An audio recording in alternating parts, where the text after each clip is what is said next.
This week we have a double portion, Behar Bechukotai, a double portion which concludes the book of Vayikra.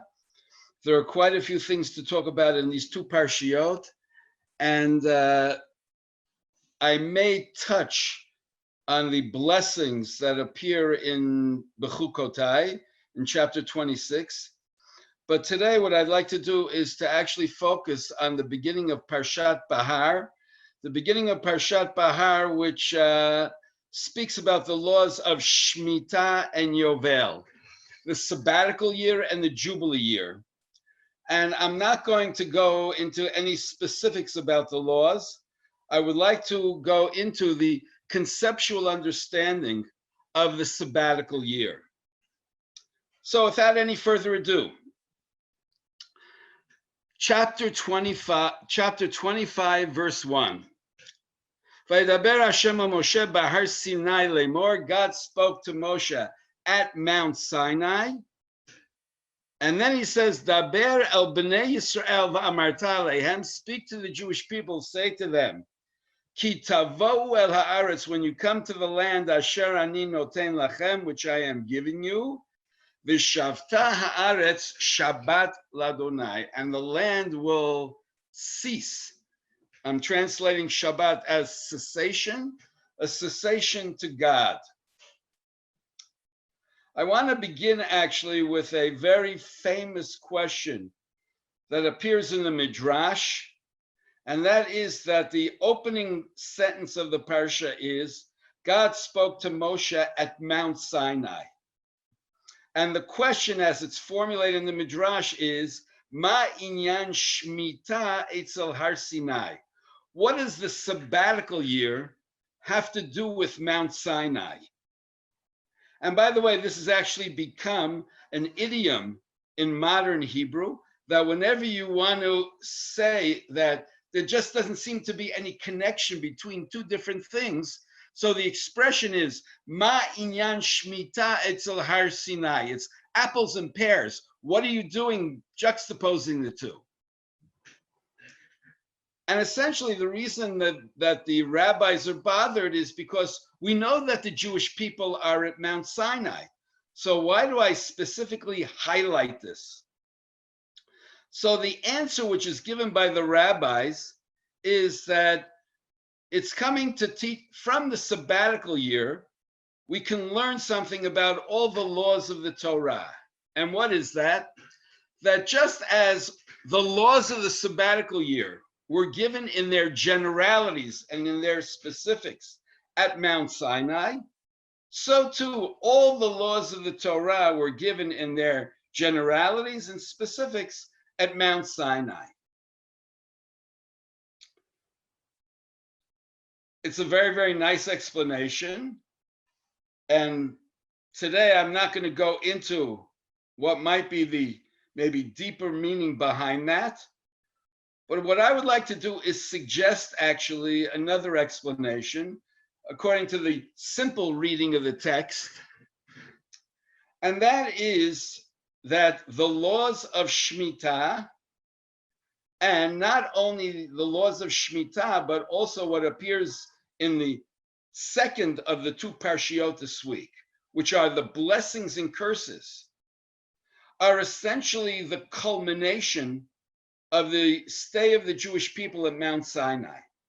In fact, what I would say is that all the laws that are given at Sinai are actually building up to the sabbatical year, to the Jubilee, and to the blessings and curses in chapter 26. Now, during this whole period of time that we have been studying the book of Vayikra, I have mentioned a number of times, and as I know from many years of experience, repetition never hurts, because the more that you say it, then the more it sinks in, that the book of Vayikra, which is known as Torah Kohanim, which is the Torah of the priests, is not just talking about the priests and not just talking about the temple, but essentially it's referring to what appears in chapter 19 of the book of Exodus, when the Jewish people first come to Mount Sinai. This is chapter 19, verse 4, where God says, Va'atem tihiyu li mamlechet Kohanim v'goy Kadosh. You will be to me a kingdom of priests and a holy nation. And throughout the book of Vayikra, I have been highlighting how, although we speak about the temple, ultimately, the point of the book is to take the temple out, to have not only the priests be holy, but all of the Jewish people be holy, to have holiness reflected not only in the temple, but throughout the Jewish people wherever they are dwelling. And that concept reaches its culmination in our two parshiot. And I just want to show you that if you look at, as I said, the first verse in the parsha, it says God spoke to Moshe at Mount Sinai. If you look at the end of chapter 26, which is the end of the section which is generally known as the blessings and curses, the very last verse, chapter 26, verse 46, it says, Eila hachukim v'hamishpatim v'hatorot. These are the statutes and the laws and the instructions asher natan Adonai beino vein b'nei Yisrael, which God gave between him and the Jewish people. Behar Sinai biyad Moshe, which means chapter 25 begins by mentioning Mount Sinai. Chapter 26 concludes by mentioning Mount Sinai. And not only that, but chapter 26, the last verse, is the final step. Okay, what's called the makeh b'patish, the final blow, so to speak, of the Jewish presence at Mount Sinai. And so what I would like to examine today is the significance of the sabbatical laws, the Jubilee laws, and perhaps to touch on something that comes up in the blessings. So let's begin. The first thing which we have, as I said in verse 2, is that it says, when you come into the land that I am giving you, so the land will rest, a Shabbat to God. And if you look at verse 3, it says, Sheish shanim tizra sadecha. 6 years you should plant in your field. Sheish shanim tizmor karmecha. 6 years you should prune your vineyard. V'asafta et tvuata, and gather the produce. Uvashana shvi'it, and in the 7th year, Shabbat Shabbaton yeh la'aretz. There shall be this total cessation in the land. Shabbat Lashem, a cessation to God. Sadcha lo tizrar, you shall not plant in your field. V'charmecha lo tizmor, and don't prune your vineyard. So the first thing which I would like to point out is that the language that, okay, so let's start with this. When the Jewish people come into the land of Israel, they're told 6 years you will work the land, and in the 7th year you will cease. For everybody, right? The language that you have over here echoes what we saw in last week's Parsha when it spoke about Shabbat. Last week we didn't discuss this. This is the beginning of chapter 23. And I want to point out, for those of you who would like to actually see this, if you look at chapter 23, verse 3, it says, Sheshet yamim te'aseh melacha, 6 days work shall be done, uvayom hashvi'i, and on the 7th day, Shabbat Shabbaton, a total cessation, a holy calling. Kol melacha lo ta'asu, all work don't do. Shabbat hi Lashem, it is a Sabbath to God. B'chol moshvotechem, in all of your dwellings. So I want to just show you the parallel. It says Shabbat Shabbaton, which I am translating, a total cessation of work, and it specifically emphasizes no work is to be done. Same thing it says by us. And it also says the term Shabbat Lashem. The cessation is to God. So the first thing which I would like to begin with is there is a very definite parallel between the sabbatical year and between Shabbat. Shabbat, 6 days you work, the 7th is Shabbat. 6 years you work, the 7th year is the sabbatical year. What is the idea behind Shabbat? Now, generally, people who are not familiar or that familiar with Hebrew translate Shabbat as the day of rest. But I have made a point of saying that Shabbat does not actually mean rest. Shabbat means stopping to work.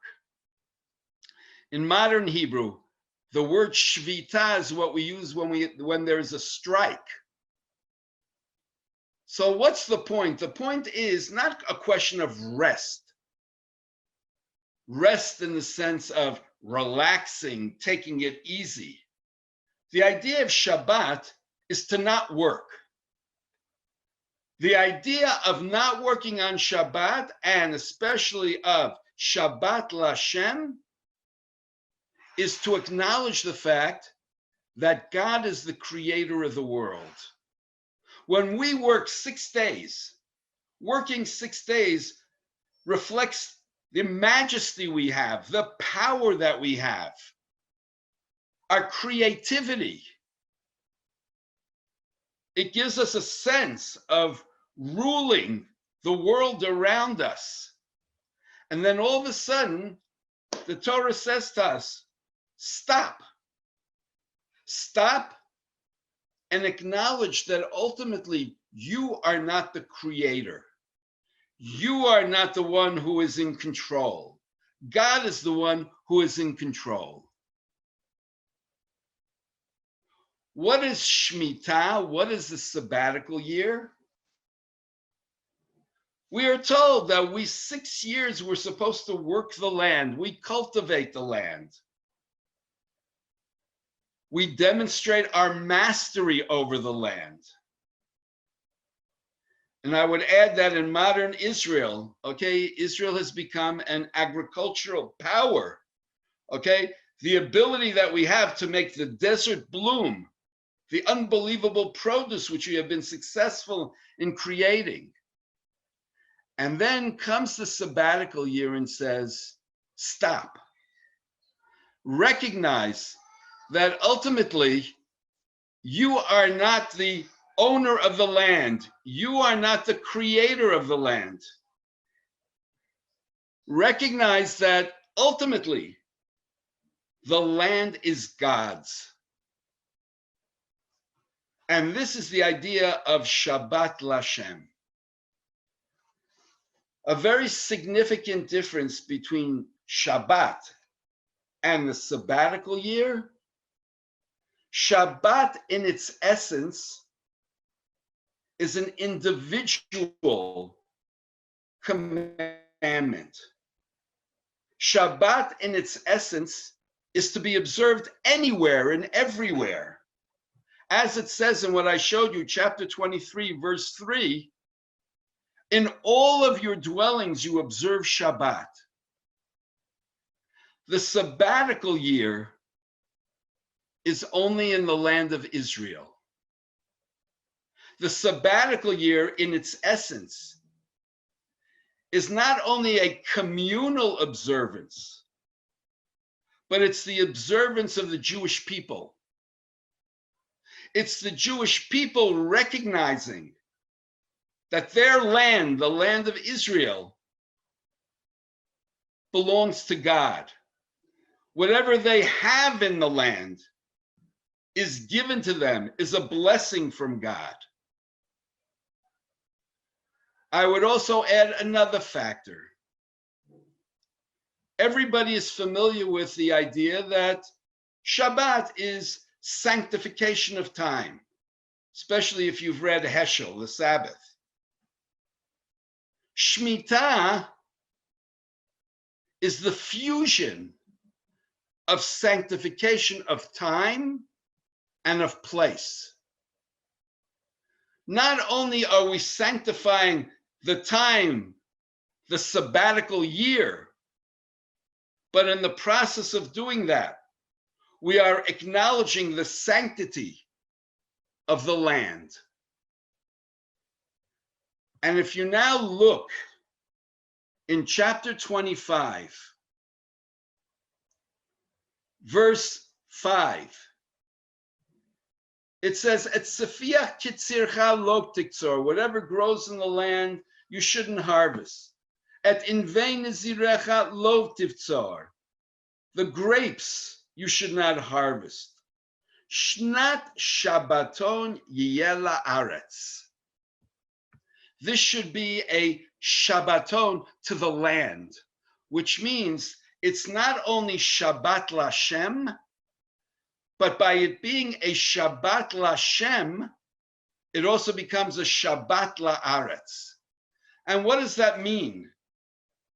By acknowledging God as the owner of the land, what it does is to lead me to a second step, which is to acknowledge the sanctity of the land. And what does that mean? So that's expressed in the next verse, in verse 6. V'hayta Shabbat ha'aretz lachem lo'ochla. That the Shabbat of the land will be to you to eat. And the rabbis make a very interesting comment, which has practical ramifications. Whatever produce grows in the land in the sabbatical year, and you'll ask me, but if you don't plant, how do you have produce? So essentially what you have are fruits, because fruits will grow by themselves. The tree exists, and every year it's giving forth fruits. There is a concept that the fruits which grow during the sabbatical year have holiness. How is that holiness manifested? From this verse, lo'ochla, to eat it. And the rabbis say to eat it and to not throw it out. To eat it and to not cause any loss. To eat it and to not do business with it. Which means during the sabbatical year, you're not allowed to do business with the fruits that grow. Think about what that means. If we sell the fruits, if we do business with the fruits, it means that the fruits don't have intrinsic value. The fruits are simply a medium by which we make money. It's instrumental. The pasuk is saying, no, on the sabbatical year, don't sell those fruits. See the fruits as being important in their own right. And being important in their own right means they're there for you to eat. And if the fruits are really important, how could you throw anything out? By the way, I just want to comment. In this way, the fruits become analogous to the sacrifices in the temple. The sacrifices in the temple, whether it be animal sacrifices, whether it be meal offerings, are valuable, are important in their own right. You can't do business with them. You can't just throw them out. If an animal's been sacrificed, the goal is to consume it, whatever parts need to be consumed, or else to have it burn on the altar. But if you leave anything over, then it's burned, and that's seen as actually being, in a certain way, sacrilegious. So the same is true with the fruits. It could be because my parents were Holocaust survivors. I grew up with an ethic that you never leave food on your plate. You never throw it out. And over the years, it's driven me crazy when sometimes, especially with my grandchildren, when I see them take a bite out of something, I don't like it, or I'm not hungry, and then just throw it out. And I feel like screaming. But what does it mean? It means that you don't see the fruits as being important. You don't see them as being a gift. You don't see them as being a blessing. And everything which I'm saying is, the person who does that doesn't acknowledge. That is the sanctity of the fruits. It's a gift from God, a gift to be used to its maximum benefit. There's another law also related to the sabbatical year. Anything which grows is not allowed to be taken outside the land of Israel. It has to be eaten only in the land of Israel. In the same way that sacrifices have to be consumed on the Temple Mount, or certain sacrifices are eaten in the city of Jerusalem. So during the sabbatical year, all of the fruits that grow can only be eaten in the land of Israel. By eating them only in the land, that's part of the acknowledgement of their holiness. They have to be eaten in a holy place, the land. So what I've tried to show you is, because people use this verse very often in terms of what we call Jewish ecology, and how much we take, the environment seriously. And I certainly don't deny that.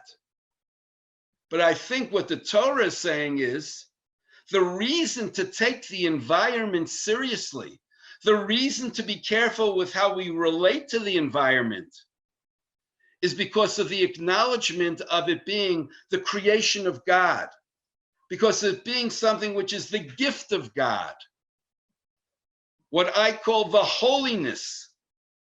And if I see it in those terms, how could I possibly pollute the environment? How could I possibly just let things rot and destroy them? So that's the second idea that we have in the sabbatical year. Not only is God the owner of the land, the one who possesses the land, the one who gives us bounty through the land, but by virtue of that, that invests the land with holiness. It invests the produce with holiness. And now I come to the third thing.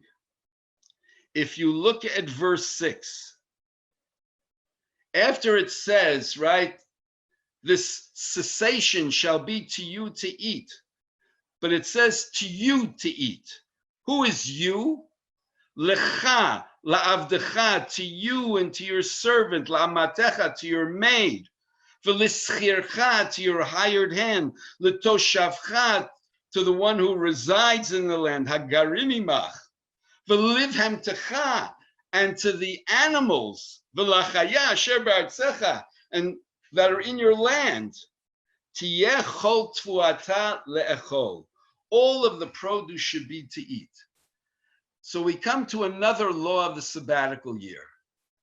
During the sabbatical year, one is not allowed to fence off their property. During the sabbatical year, your property has to be open, what today we call equal access to everyone, to come and take of whatever grows in your property. As I once heard someone say, 6 years were capitalists. The 7th year were socialists. So that the idea behind the sabbatical year is social equality. Everyone is provided for equally. Even the animals are provided for. To the point where there's actually a halakha of the sabbatical year, which says that as long as there is produce out in the field so that the animals can eat, you can eat that same produce in your house. But if the animals no longer can eat that produce, you're not allowed to eat it either. Fascinating. What is that telling us? What that is doing is in effect saying or reflecting the sanctity of the people. The sense that we are all equal before God. And if you wanted to even extend that, not only the people, but all of the living creatures within our land, we are all equally creatures of God. So now if you think about what I've been saying, the significance of the sabbatical year is fusing, as I said earlier, holiness of time with holiness of space. By stopping to work in the sabbatical year, I acknowledge that God is the one who provides for me.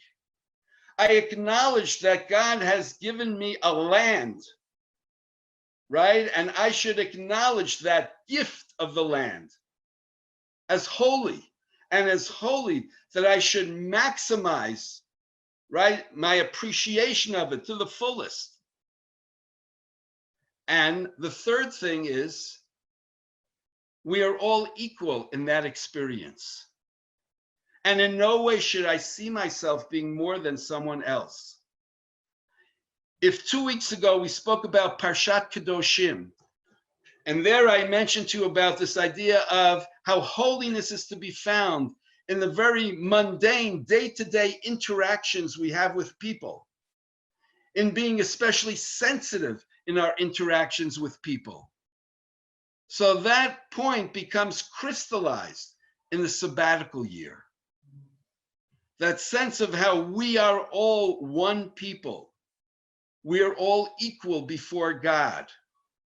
No one has any more rights / privileges than someone else. Everyone should now be able to share together the blessing of God.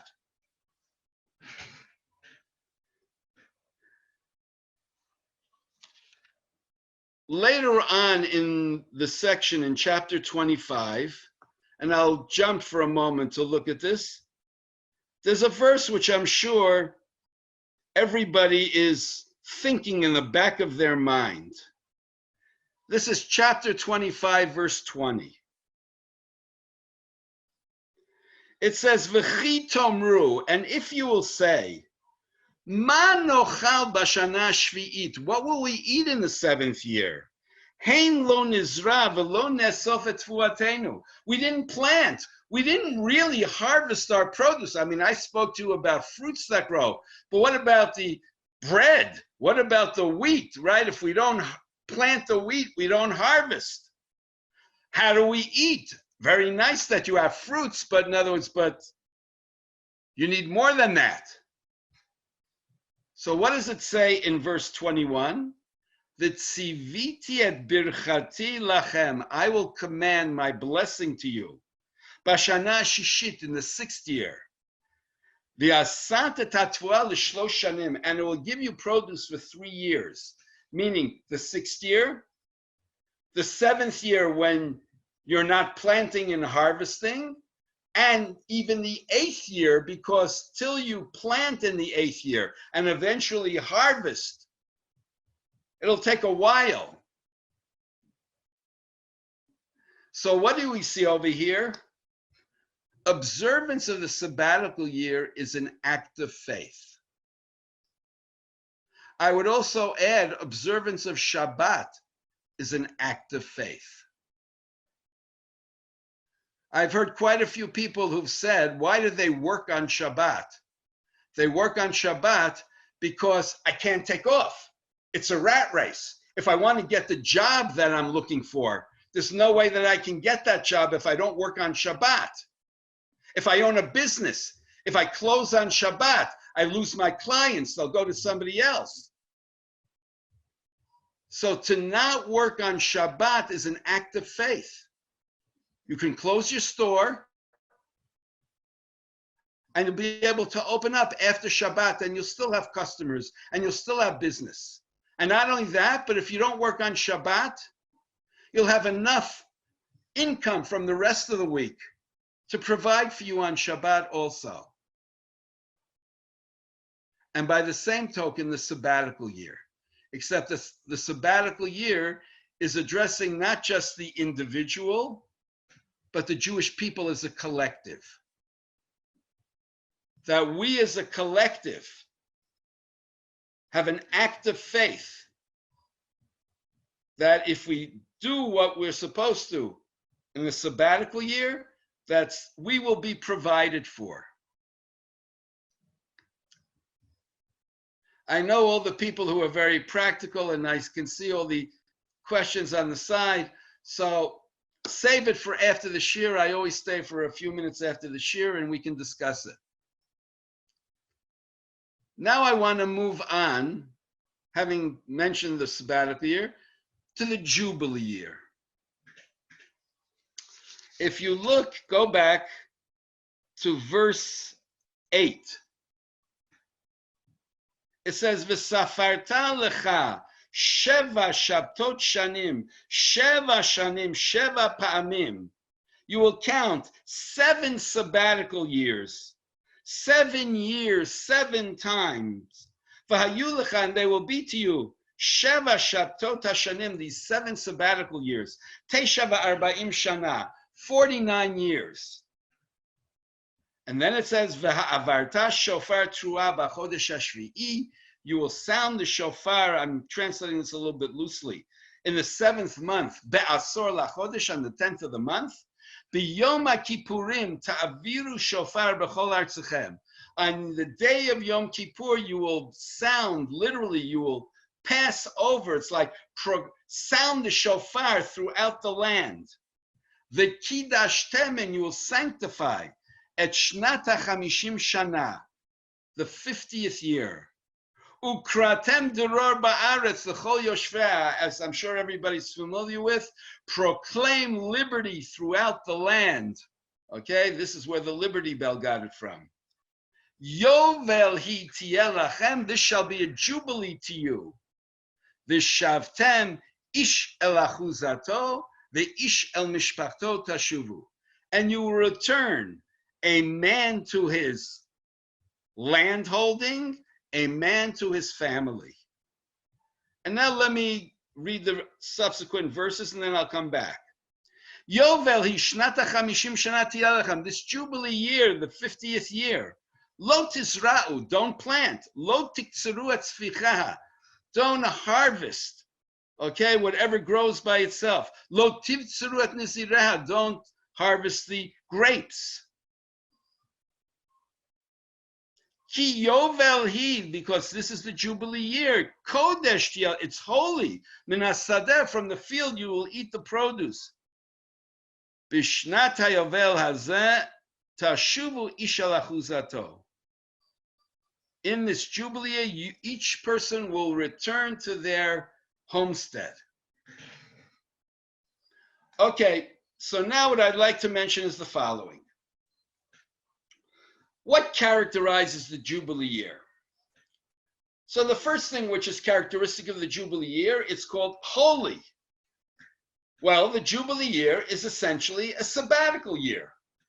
How is its holiness reflected? You don't plant, you don't harvest, you don't harvest the grapes.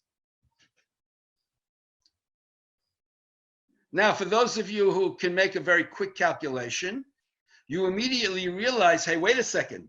The 49th year is a sabbatical year. The 50th year is a sabbatical year. So then it means I have 2 years back to back where I don't plant. So actually you should know the verse which I read to you earlier about, for 3 years God will provide for you, according to some people, is actually referring to this.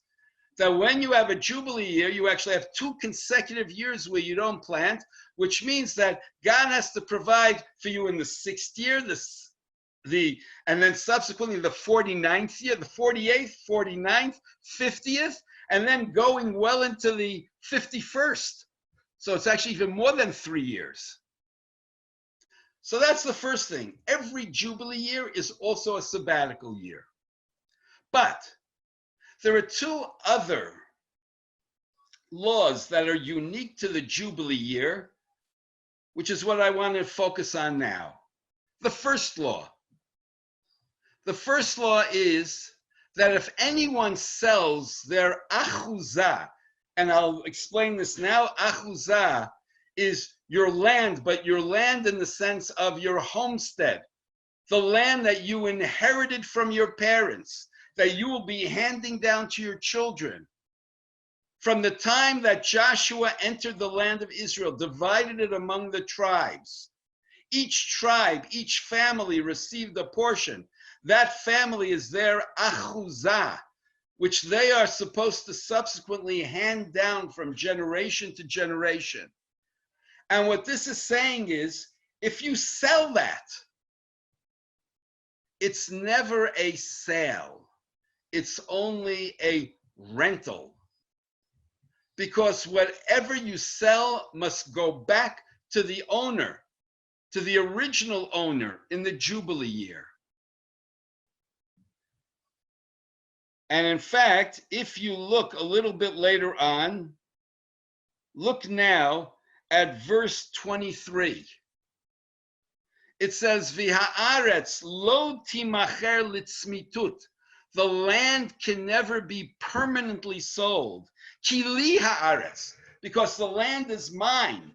Ki gerim v'toshavim atem imadi. You are simply sojourners, your residents in the land, which means that if someone sells the land goes back. It can never be permanently sold. And it goes back in the Jubilee year. What's the second law? The second law is all Hebrew/Jewish slaves go free during the Jubilee year. You can never, even though there's a concept of Hebrew slaves, which I'll discuss more in a moment, but every Hebrew slave must go out in the Jubilee year. Now, I want to show you something which I think is really very interesting. If you go back to verse 10, where it says, you will sound the shofar, proclaim liberty throughout the land, and it talks about Yovel. It says, and vishavtem, you will return a man to his land and a man to his family. Now that expression, or those two expressions, are very, very strange. Because given what I said a moment ago, what it should have said is, the land goes back to its owner, and the person, presumably who is a slave, goes free. But instead, in both cases, it uses the language going back, returning to your land, returning to your family. Now, the word vishavtem, returning, should probably trigger in your minds another word, which is tshuva, repentance. So now what I would like you to see is, in that same verse, verse 10, we sound the shofar when? Yom Kippur. Think about this. It's on that day that we sound the shofar. By sounding the shofar, we are sanctifying the Jubilee year. And not only are we sanctifying the Jubilee year, but it's really a call. The call being, go back. So now I want you to see, in the same way that for us, Yom Kippur is a day of returning. On Yom Kippur of the Jubilee year, the sounding of the shofar is a call to return. And now I want you to see the significance of the Jubilee year. What does that mean? So now let's first deal with the issue of the land. I mentioned to you that the word for the land here is not just land, but achuzah, my land holding. The significance of an achuzah is the idea of something which is permanent. I don't know how many of you realize this. The first time in the Chumash that the word achuzah appears is in chapter 23 in Genesis. The context is when Abraham buys a burial plot for his wife. And there's a whole chapter devoted to the negotiations that go on there. And with all due respect to Sarah, what's going on there is much more than just getting a burial plot. What's going on there is getting a plot of land, which is the first acquisition of land in Israel by Abraham, which gives him a foothold in the land of Israel. So that the cave of Machpelah, the burial place of Sarah, is what now establishes the Jewish people, connects the Jewish people forever to the land of Israel. Now, why am I bringing this up? Because from the perspective of the Tanakh, you don't sell your land. You'll excuse me for saying this, right? I hope everybody takes this in the right way. Selling your land is like selling your mother. Who would imagine selling their mother? Selling your land is the core of who you are. How can you sell your land?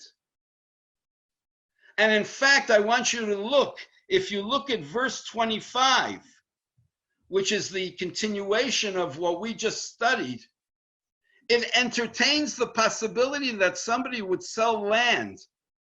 Why? So look at what it says. Ki yamuch achicha. If your brother is poor, but not just poor, downtrodden, on the ropes, we would say.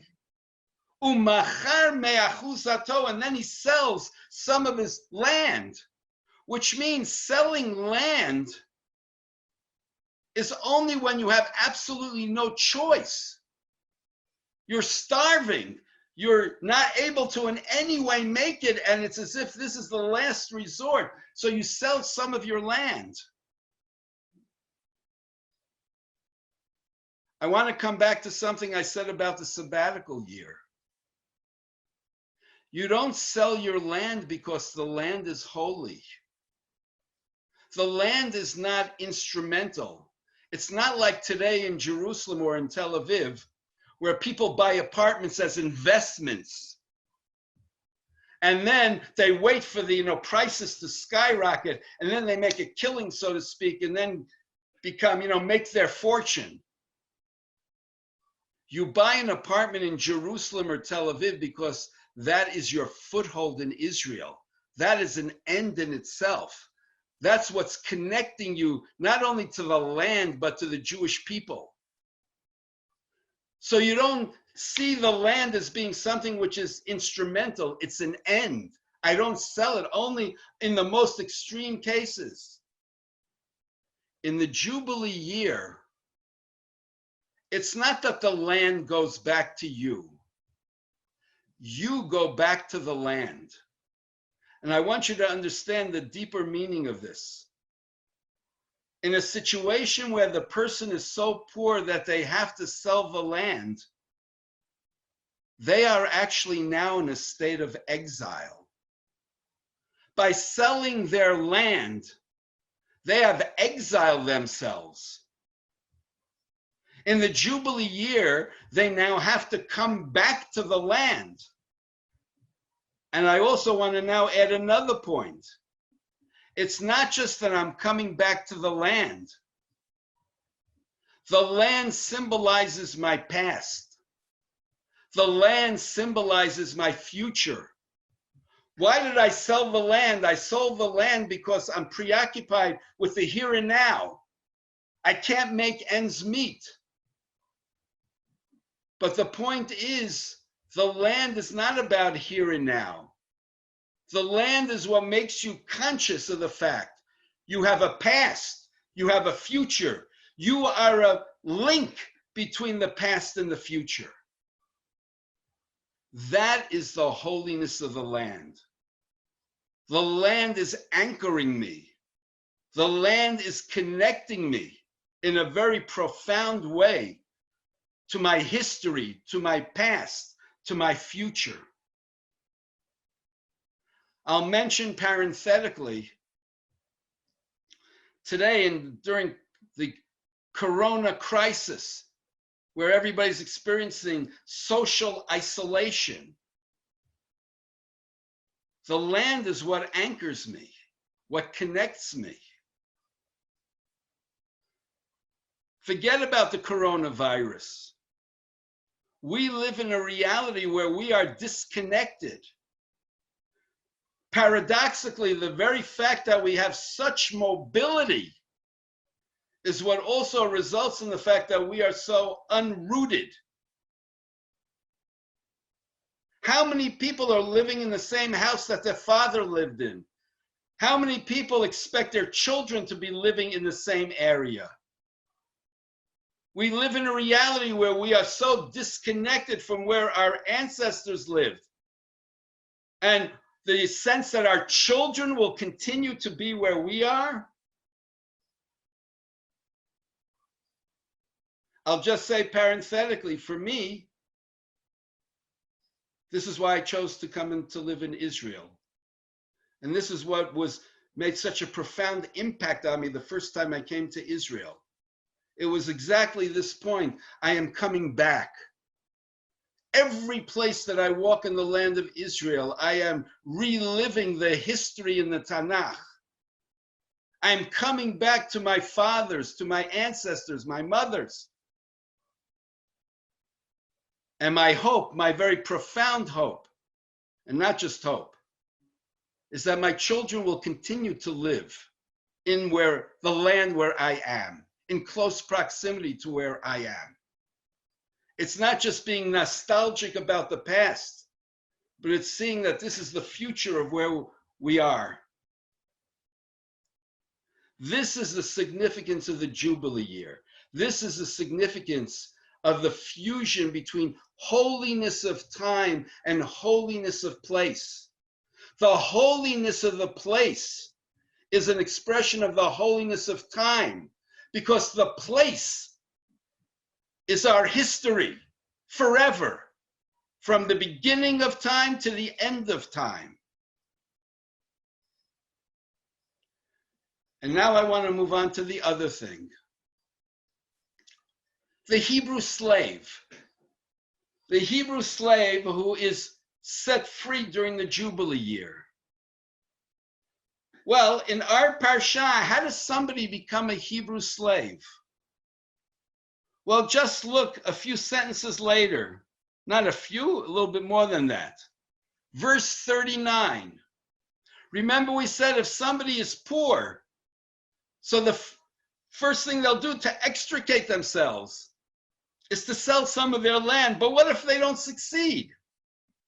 So then it says in 39,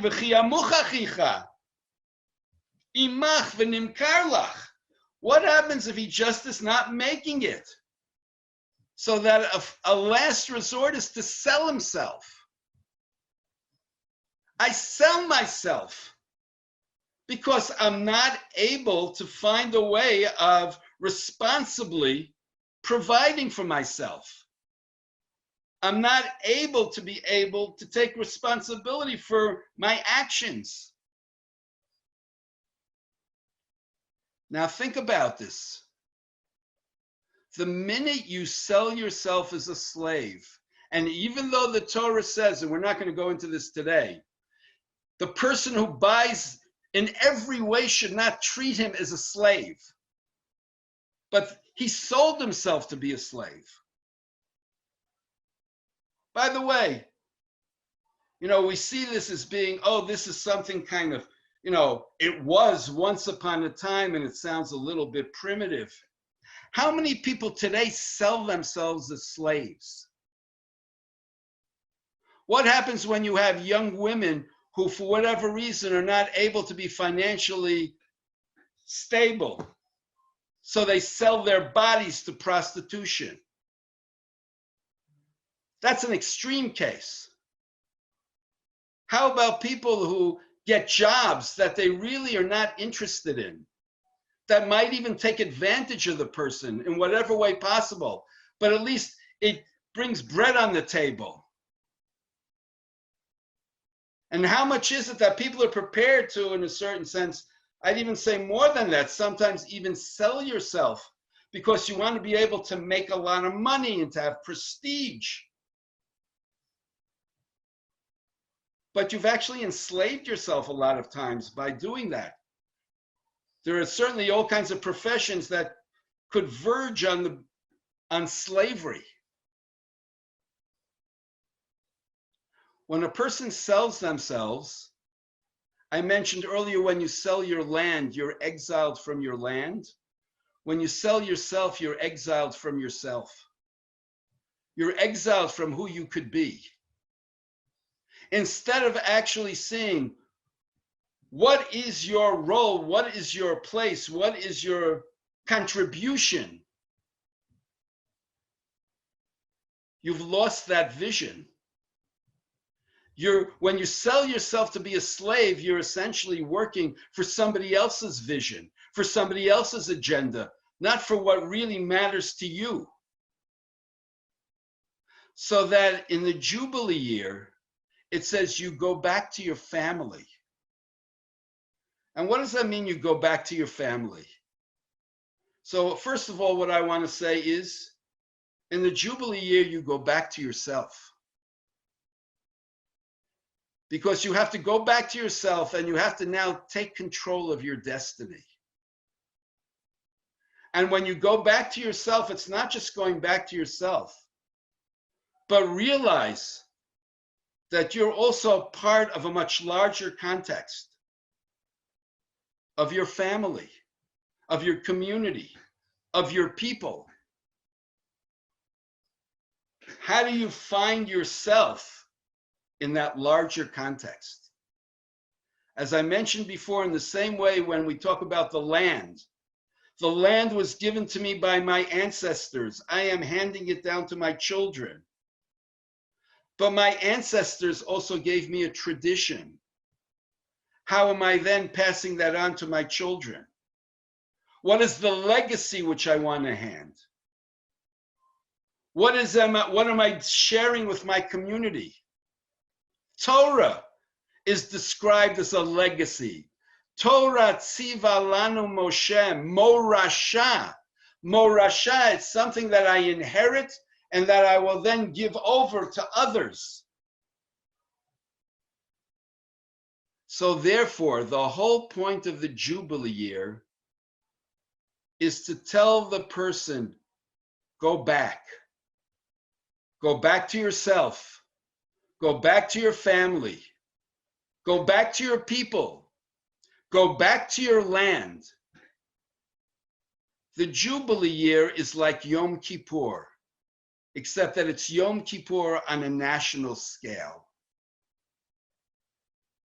By the way, I would even say every Yom Kippur and every Jubilee year, in a certain way, has the potential of restarting not only us individually or collectively, but the world. It's really going back to the Garden of Eden. It's saying we have the capacity to now create a whole new reality. Remember, I said to you earlier that there's a parallel between the counting up to the Jubilee year and the counting of the Omer. In the counting of the Omer, we're counting from Pesach to Shavuot. Shavuot, when the Jewish people received the Torah. When the Jewish people, if you actually look at the verses, it's interesting, it's put in agricultural terms.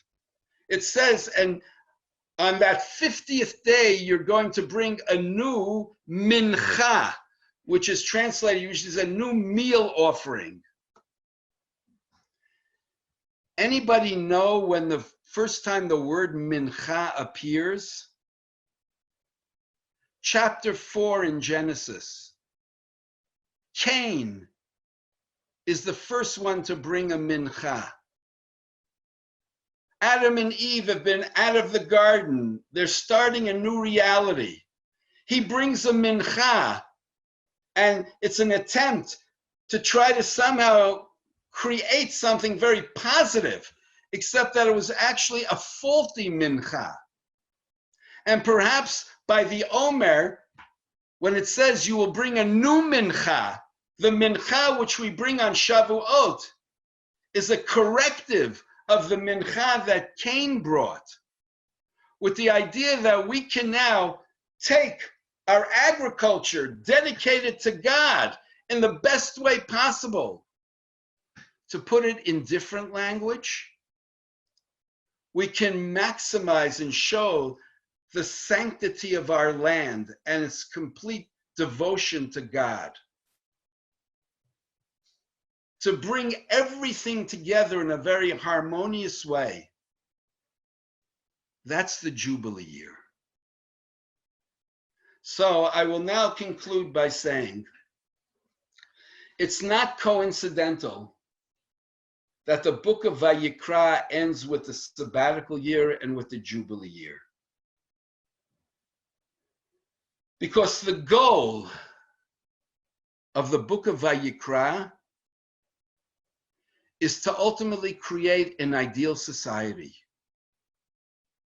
An ideal society which acknowledges God, which acknowledges the land, which acknowledges the people, which acknowledges the sanctity, the wholeness. This is what we're aspiring to. Unfortunately, the Jubilee year only applies when the bulk of the Jewish population is living in the land of Israel, based on a drash of verse 10. So that we haven't actually celebrated the Jubilee year in almost 2,700 years, when the 10 tribes were exiled. And something perhaps for us to think about is, who are we as a people? As a people in the fullest sense. As a people who not only come together with each other, but are also coming together with the land. Coming together in terms of not just who we are right now, but coming together in terms of embracing our past, looking towards our future,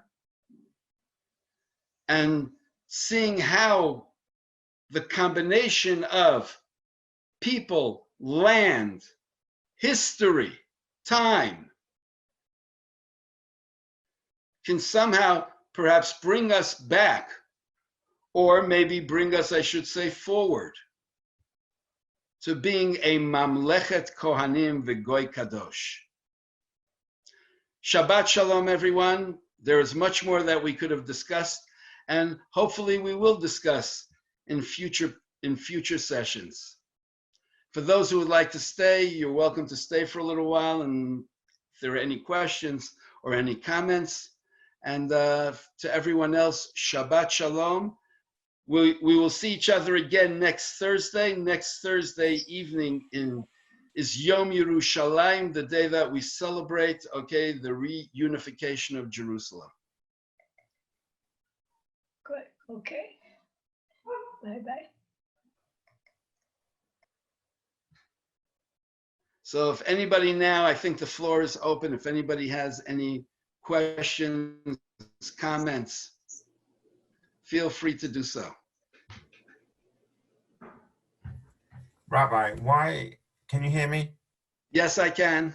Okay. Why is the Jubilee year, it's only like a very rare thing, like every 49 years? I know you'll say it says it in the Torah, but is there any reason for that? It's quite rare, like It's once. certainly quite rare, and I think it's look, I'm not getting into the Kabbalistic side of this, but the number 7 is a kind of perfect number. 7 times 7 is 7 squared, right? And then 50 is in a certain sense, above that. So there's somehow the number 50 is seen as being a very important number. For those people who are familiar with, if you're familiar with Jonathan, right? Yes, yes. Okay, I can't see you, but I recognize your voice. Can't see me. During the period of Sfirat Omer, there are all these Kabbalistic combinations, and there is this idea that every day there's a certain quality or combination of qualities that you work on, right, to somehow perfect yourself. Right. I would say is there's a similar type of idea also in terms of, the Jubilee year. But it's not perfecting yourself individually, but the society. And evidently there's this idea of it being a process.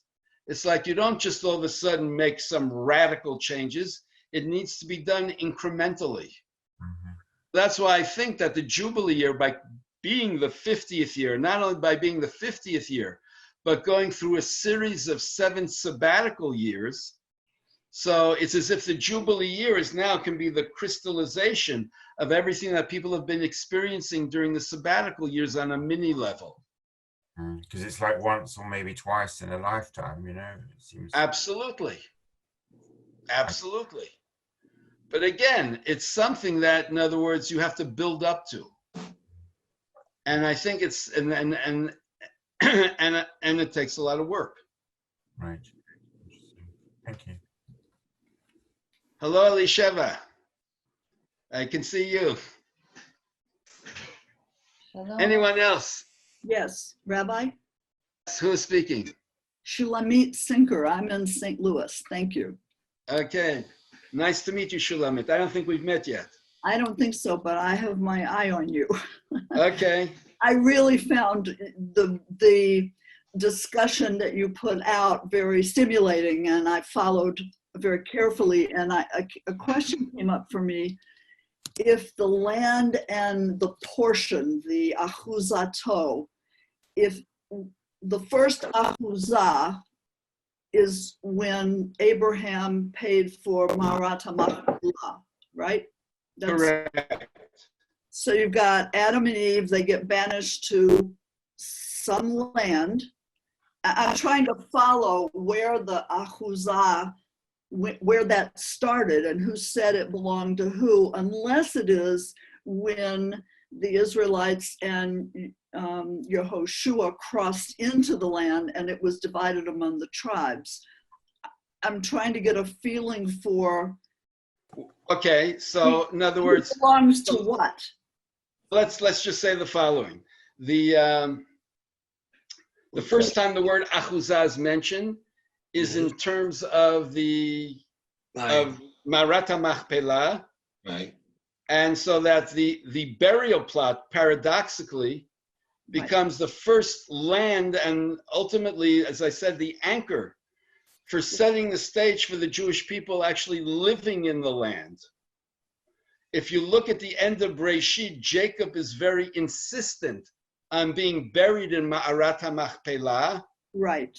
And the reason for that is because at the end of Parshat Vayigash, okay, in chapter 47, okay, the very last pasuk says that when the Jewish people came down to Israel, which ostensibly was just, when they came down to Egypt, ostensibly it was to just dwell there, but they settled down there.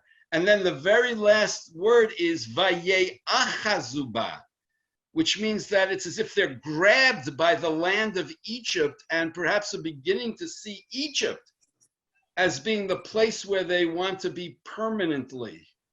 And Jacob, who saw that, is absolutely insistent before he dies that under no circumstances should he be buried in the land of Egypt.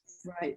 And by insisting on having him buried back in the land of Israel, he also makes the point that Ma'arat HaMachpelah is the achuzah, and that ultimately the Jewish people need to be coming back to the land. And expands from Ma'arat HaMachpelah to all of the... And then what you find subsequently is when the Jewish people eventually leave in the time of Joshua. So that's when they then actualize this idea of each one having an achuzah, and that then sets the stage for whatever will be later on. The moment the land is divided among the different tribes. Right. So the idea is each tribe has now been given its portion, its space in the land. Each Right. tribe has been given its role in the land. And then that is something to now be handed down from one generation to the next. So then ostensibly all of us come from one of those, or if we could trace it, that's Absolutely. our Yes. achuz. Thank you. And so the fact is that we now live in a reality which is, forgetting anything else, where we've been disconnected. We don't know which tribe we belong to. No. We don't know which part of the land we were kind of connected with. Okay, so it's as if now it's like kind of restarting. It's like fruit salad. Thank you. Okay, everybody has their metaphor. Yesher koach. You're very welcome. Yeah, that's what I wanted to ask. Can you hear me? Yes, I can. Who am I speaking to? Diana, me. Okay. Oh, it's Siana. Hello. Okay. So we live in a modern world, and yes, some people own apartments, some people don't, but it's like, I mean, I think the disconnection of people from the land and its meaning in Israel is enormous. It's like, I love the idea. I think it's so amazing, but how do you do it in terms of a modern reality sort of thing? So how do you do it? So in an ideal, and I'm very happy to try to put my money where my mouth is. It would be good to be able to have maybe a little plot of land, right? So we do have a garden, right? And we live on the ground floor. And I have a few children who have, their own house, right? And have but I think that there's something which is very profound about that. Yes. About being able to have something very, very concrete that connects you to the land. Now, beyond that, so, I think that it's a question of, one might make the argument, right? And you certainly, that just if I own my apartment, so that already gives me something that I'm connected to. Right. Okay. And as I said, it not just as an investment, but as something that, really anchors me here. So that I think for us can certainly go a long way. And then the question becomes, to what extent is it that, at least on a conceptual level, that people find each one in their way something which they do that can somehow connect them with the land. So for example, Tziona, right? I love hiking in Israel. Okay, my children love hiking. Okay, hiking is a way of connecting with the land because it gives you a sense of, of somehow this is mine, but not mine that I own it in that sense, but mine that I feel connected to. And being able to somehow discover, what I would even say more and more, the beauty of the land. So I think that there are a number of ways that we can do that, but I think today, in fact, for many people, this is actually or especially the young people today, who I may stop teaching now, but for the moment, who feel very disconnected. Okay, young American Jews, I think, don't necessarily feel connected to the land, and very often don't see this. How many times have I heard people say, "Your country"? What do you mean, your country? But my country should be your country. Okay, so how do you get them to feel that connection, that this is and it's your country because it's connected with your history And ultimately, it really has to do with your being Jewish. What does it mean to be Jewish? So I think that this is really a very, very basic question that today I think we need to be dealing with. To what extent is it that maybe, I think on a very profound level, okay, I think this is what was behind birthright. That I think that birthright was a way of saying, in other words, we want our kids to stay Jewish, but maybe part of how they're going to stay Jewish is by being connected with the land. So your question is an excellent question, and I think that's a challenge. And part of the problem is also that originally the agricultural, the land is what enables us to live, literally. I mean, without Correct. the land and without stuff growing, we'd all be dead. And so much of that has either become just such big, it's kind of a thing that's been lost somehow more and more with the, that's a hard one. I don't know what the answer is. I mean, I know what I feel about this, but And the so land was literally the thing that gave us our life. For when the tribes were there and everything, it was the life. So I didn't have a chance to do this, but we have next year. Hopefully, we'll continue with this. That it's actually much more even than giving us our life. It's that the land becomes the medium by which we actually experience God. In other words, the idea being that, especially, right, I feel this very deeply. When I see, right, living today in Israel, and I see how Israel is blooming, how it's booming, how this land has come alive after being so desolate. What I see is not just the land which is alive, but that life I see as being an act of God, as being the hand of God. I profoundly feel the presence of God in the life of the land. And that's, I think, the point which the Torah wants to say. It's not just that, in other words, that I'm connected to the land and I'm connected to my history and I have the land which gives me all this thing, but all of those things combined become a way of profoundly connecting me with God. You talk about an I-thou experience. According to the Mishnah, the most profound I-thou experience is out in the field. That's why Masechet Brachot, which deals with blessings and prayer, is in the tractate that has to do with agriculture. Because of the idea that on a certain level, the most profound experience of God is actually in the field rather than in the Beit Knesset. Because in the field, you can actually see the presence of God, the gift of God. And perhaps this is what I've been trying to articulate in the whole book of Vayikra. That on the one hand, you have the presence of God, which is in the temple, which is in the tabernacle, and you have the cloud and you have the pillar of fire, which are hanging over them. But the whole idea is, how do I take that presence of God and then see that manifested in a very, very different way? And to me, that's through the land coming alive. So personally, I actually feel I experienced that in the land of Israel.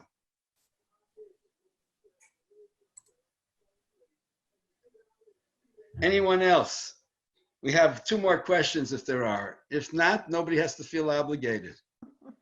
I'd like to say something. Yes? I'm Yael. I'm in Santa Maria. I lived in Israel for 17 years, and I've dreamed of taking classes at Pardes for 40 years. So here I am in Shechianu. Yeah. When I lived in Israel, you were talking about feeling the presence of the land in the field. When I worked on a kibbutz harvesting sunflowers, and we came riding back to the kibbutz, laying on the sunflower seeds in the back of the truck. And that's when I felt God the most in my whole life. Yafa. So I'm not just making it up. Oh gosh, well, no, I I absolutely resonate with that. Well, Yael, I hope that you will eventually be able to make it back again. Oh gosh, I don't know. I'm 75 now. You never know. Never know. Can Never tell. know. But thank you. You know, Yael, Ad Me'ak, I say to people, right? In other words, usually you wish people you should live to be 120. So I say, let's start with Ad Me'ak Ke'esrim. Live to be 100 like 20. You're fake. So you should remain young and be a 100-year-old. That's like a 20-year-old. Oh, that's nice. Thank you. And if that's so, then in the end, 75, you just started. Thank you. Okay, everyone.